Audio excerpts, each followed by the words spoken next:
हाय प्यारे बच्चों, कैसे हैं आप सब। मैं गुलाब सिंह अपने YouTube channel study with gulab sir पर आप सबका स्वागत करता हूं।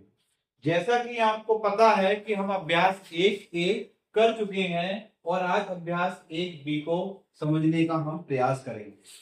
तो आइए हम समझते हैं अभ्यास 1B का पहला सवाल, जिसमें हमें बताना है कि सत्य है या असत्य है। जैसे पहले सवाल में लिखा है -4/5 प्लस -4/5 बराबर -8/5।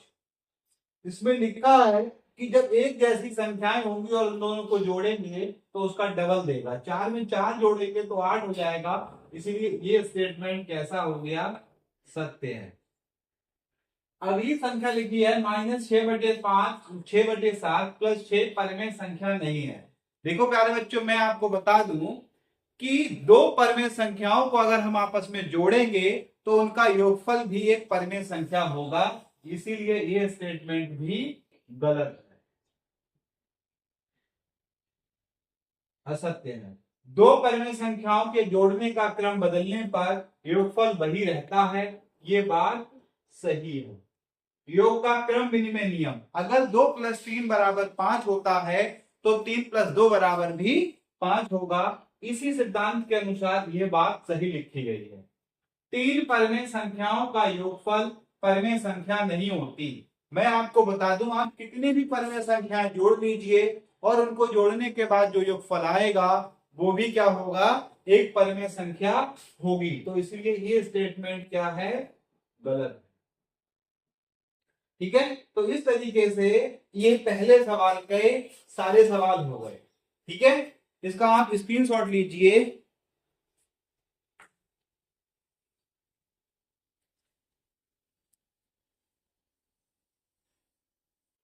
अब हम बढ़ते हैं दूसरे सवाल की ओर।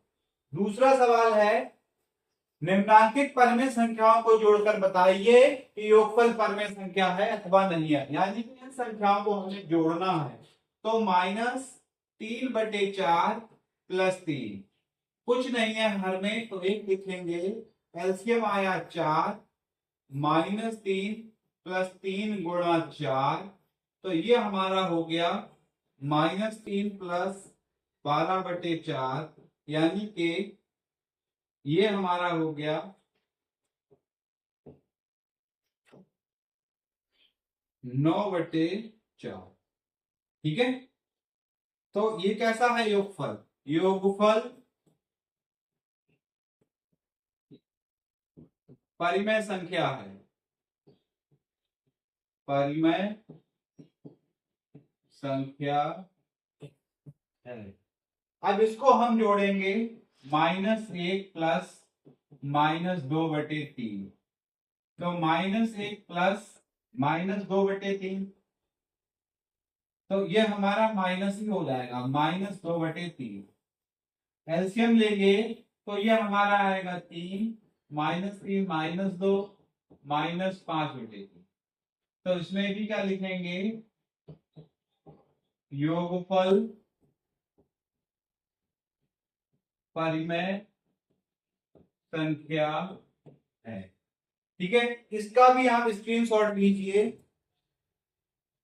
स्क्रीनशॉट लेके हम नोट करेंगे और अगले सवाल को समझेंगे। सवाल नंबर 3, दोनों पक्षों को हल करके सत्यापित कीजिए। मतलब ये वाला पार्ट और ये वाला पार्ट हमें बताना है। तो फर्स्ट सवाल के पहले पार्ट को हम एलएचएस करके नोट करेंगे। -5/8 -9/13, प्लस माइनस का गुणा हुआ तो 13 हो गया। 13 8 104, एलसीएम आया इसका 104, तो -5 × 13 -9 × जब हमने इसको हल किया तो ये आ गया 13 पंजे 65 -72 104, 5 2 7, 7 6 13 104, -137/104। इसी का आरएचएस लेना है, -9/13 -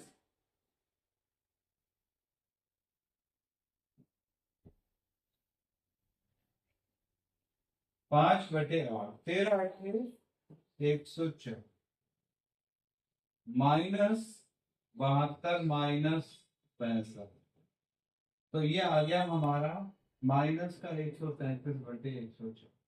तो ये हमारा LHS बराबर RHS हो गया। तो इस तरीके से ये प्रूफ हो गया। इसी का दूसरा सवाल हम यहाँ नोट करते हैं, 3 प्लस माइनस 7/12, तो ये क्या हो गया हमारा, ये हमारा हो गया 12। 3 माइनस 7/12, 12 तिया 36 माइनस 7/12 बराबर 29/12। ये हमारा LHS वाला पार्ट था सेकंड का। इसी का हम RHS नोट करते हैं, माइनस 7/12 प्लस 3, 12 तिया 36/12 29/12। तो इस तरीके से ये LHS बराबर RHS हो। ठीक है, दोनों सवालों में ये हमने प्रूफ कर लिया। अब इसी का हम तीसरा वाला भाग करेंगे। तीसरे वाले भाग के लिए हमें थोड़ा सा देखना पड़ेगा। तो हम क्या करते हैं, इसको रिमूव कर ले रहे हैं। आप इसका स्क्रीनशॉट लीजिए। अभी अभी ये 2 सवालों का है, फर्स्ट और सेकंड पार्ट का। अब इसी का तीसरा पार्ट, इसी का तीसरा पार्ट, इस वाले सवाल को हम करेंगे। तो पहले ये वाला ब्रैकेट हल करेंगे, -4/7 प्लस 1/4, इसको हम हल कर रहे हैं। तो ये हो गया -16 प्लस 7/28 प्लस 7/-16।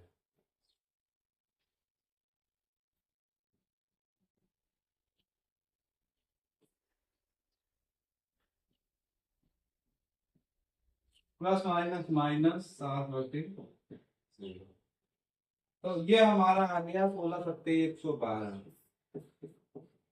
Minus 9×36 minus 7×7।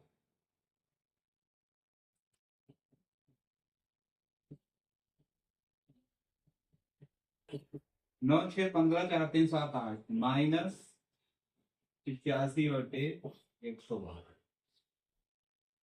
अब इसका ये वाला पार्ट हम हल करेंगे, RHS वाला, -4/7 प्लस 1/4 माइनस 7/16, -4/7 प्लस 16×16 माइनस 28/64। बल्कि इसको ऐसे ना करके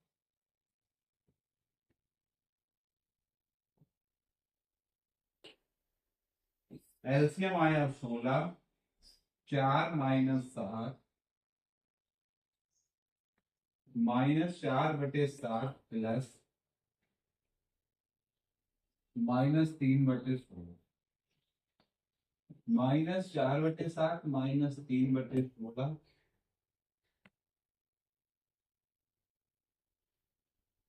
तो ये आ गया -64 -21/112 -85/112।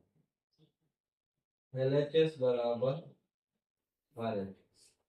ये थर्ड वाला सवाल हो गया हमारा। ये देखिए -185 आ रहा है, यहाँ भी -185 आ रहा है, दोनों वैल्यू बराबर आ गई, इसीलिए हम इसका स्क्रीनशॉट ले लेंगे। इस सवाल को मैंने 2 भाग में किया है। पहले भाग में मैंने ये वाला और ये वाला सोल्यूशन दिया था, और दूसरे भाग में स्पेस कम होने की वजह से मैंने इस वाले का सोल्यूशन दे दिया। ठीक है, अब इसी का ही हम चौथा वाला भाग पढ़ते हैं, चौथा वाला सवाल करते हैं। यदि a और b दो परिमित संख्याएं हो और a प्लस बी बराबर -15/11 हो, तो b प्लस a का मान ज्ञात कीजिए। ऐसी स्थिति में हम क्या करेंगे, इस सवाल को करने के लिए देखिए, योग का क्रम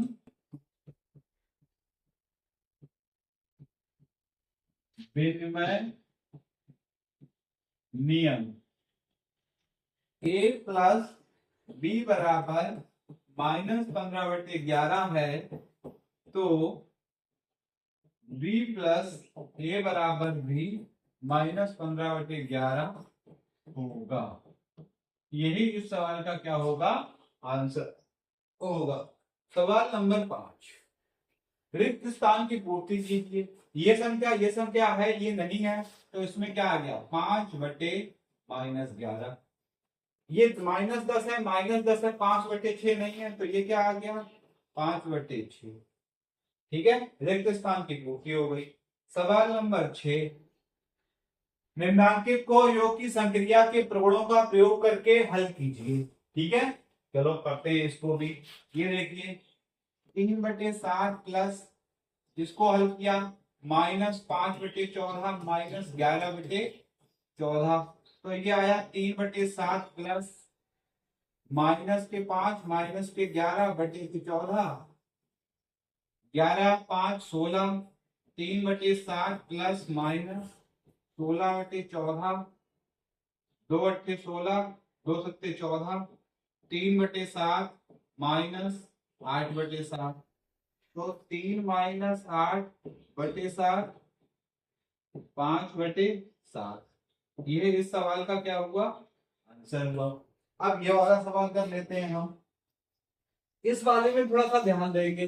देखो 2/5 ये है और 4/-5 ये है, 8/3 ये है और 2/3 ये है। जिनके डिनोमिनेटर एक जैसे हैं, मतलब हर एक जैसे, उनको एक साइड कर लीजिए। सवाल को उतारेंगे 2/5 प्लस -8/-3 प्लस 4/-5 प्लस -2/3। ये वाला इससे कट गया। अब ये हम लिखेंगे 2/5 प्लस 4/-5, एक ब्रैकेट में कर लीजिए, प्लस 8/3 प्लस ये एक ब्रैकेट में कर लीजिए। इसको लिखिए 2/5 माइनस 4/5 प्लस 8/3 माइनस 2/3, तो ये हो गया 2 माइनस 4/5 प्लस 8 माइनस 2/3। ये हो गया -2/5 प्लस 6, 8 माइनस 2/3। फिर से चेक कर लेते हैं, 8/3, 2/3 प्लस माइनस माइनस 6/3, 6/3, 3 × 3 = 6। ठीक है, तो इसको हम लिख सकते हैं -2/5 प्लस का ही है 2/1 -2/5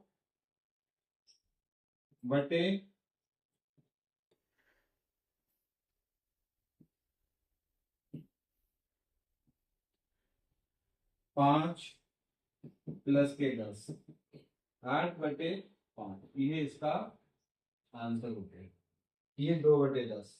इस तरीके से जो अभ्यास 1B3 उसके जितने भी सवाल थे हमने बड़े आसानी से समझ लिए, कर लिए। इन सवालों में आपको जहां कहीं भी दिक्कत है वहां आप कमेंट कर दीजिए, सवाल नंबर डाल के, उसका पार्ट डाल के, मैं उसको दोबारा से रिपीट करके समझा दूंगा। और अपनी कॉपी में नोट कीजिए, अच्छे से प्रैक्टिस कीजिए। Thank you so much.